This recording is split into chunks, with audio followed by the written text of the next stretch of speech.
Welcome to the bold analysis, ladies and gentlemen.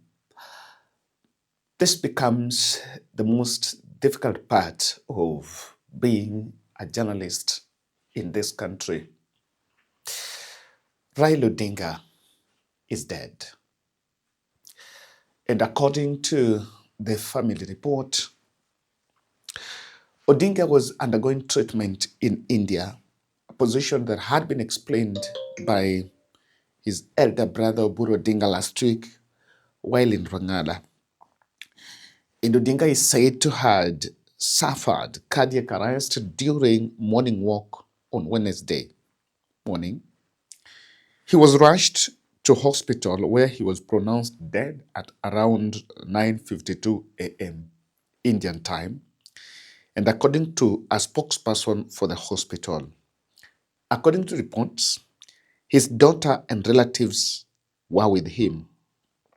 And another report here, Raila arrived at Katuchatakalam in Kerala's district hospital for Ayurvedic treatment. The 8-year-old had arrived in India 6 days ago for treatment, attracting nationwide attention as conflicting reports on his health began.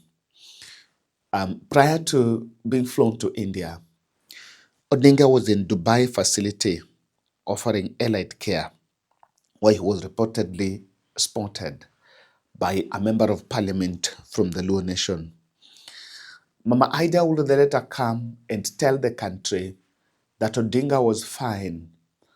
A pitch, something they said that Odinga was fine, and if Odinga had a problem, he could be taken in a public hospital here in Kenya. But again, Karoli Omondi went to Rangana the next evening on Monday, and told the residents that they needed to pray for Raila because he was not well. And there have been so many conflicting reports. Even recently, SK Macharia and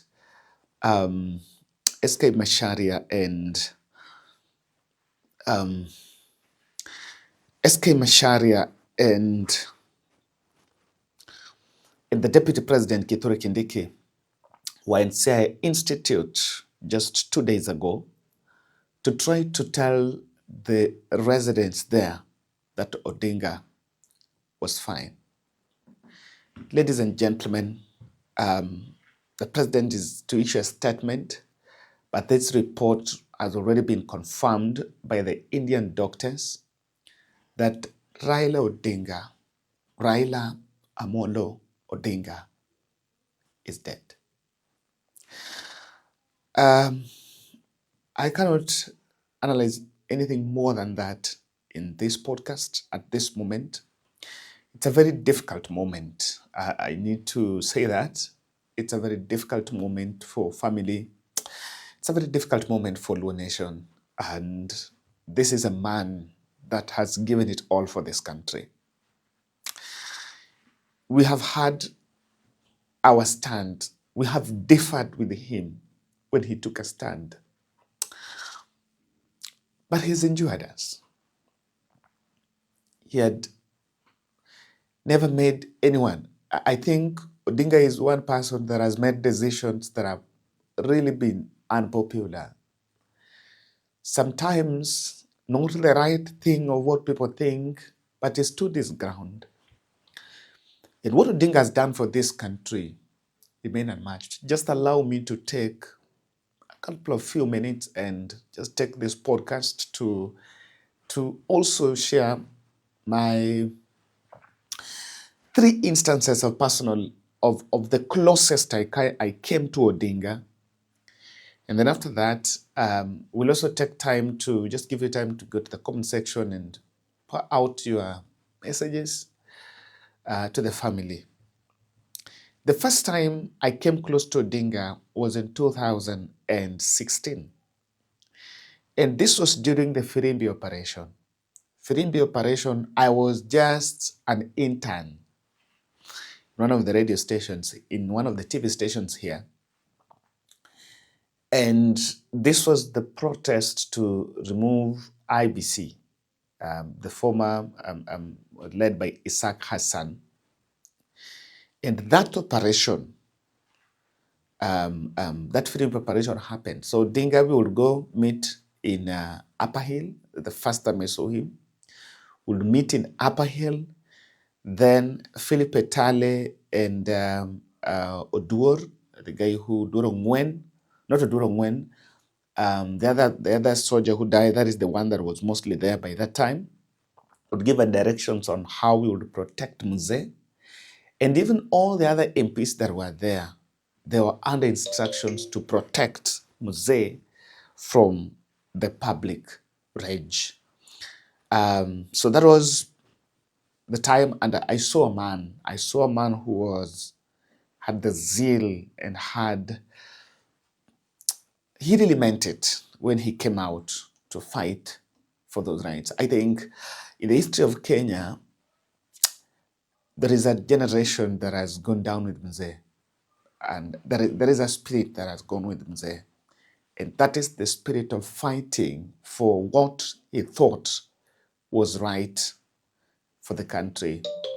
He remains unmatched on that.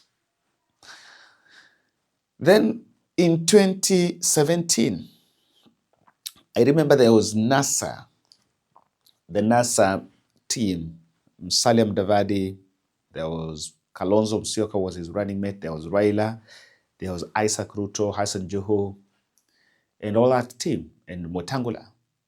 So there was this last rally in Uhuru Park. This is the rally where they actually, this is the rally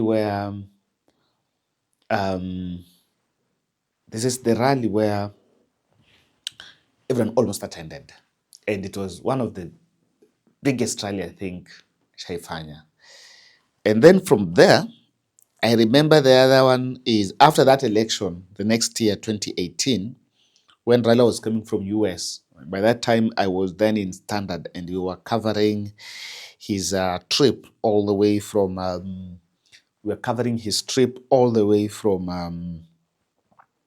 let me say, from the airport to CBD. And things were not looking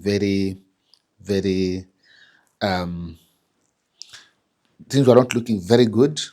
He actually risked his life, and it was so bad, ladies and gentlemen. So, and then the last time I came close to him later again was in 2023 at Jaramogi Oginga Odinga residence. And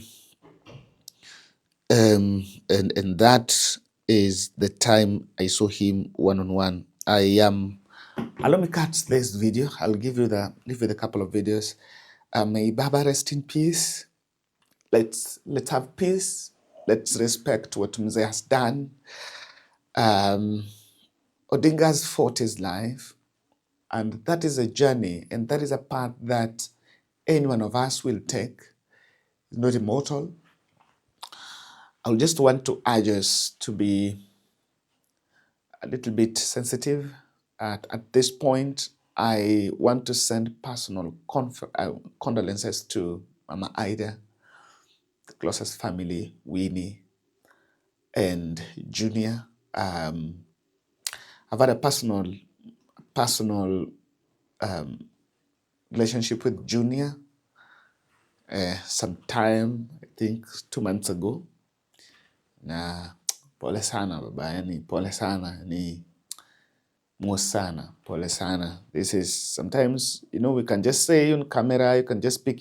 Some people think, yes, Raila is the national leader, but Raila is a father, Raila is a grandmother, and he was also a person who had his own personal space. And it's a very crucial moment for this country as we mourn Mzee. I may come back with maybe updates on him being brought back in the country. I've seen some people mourning him.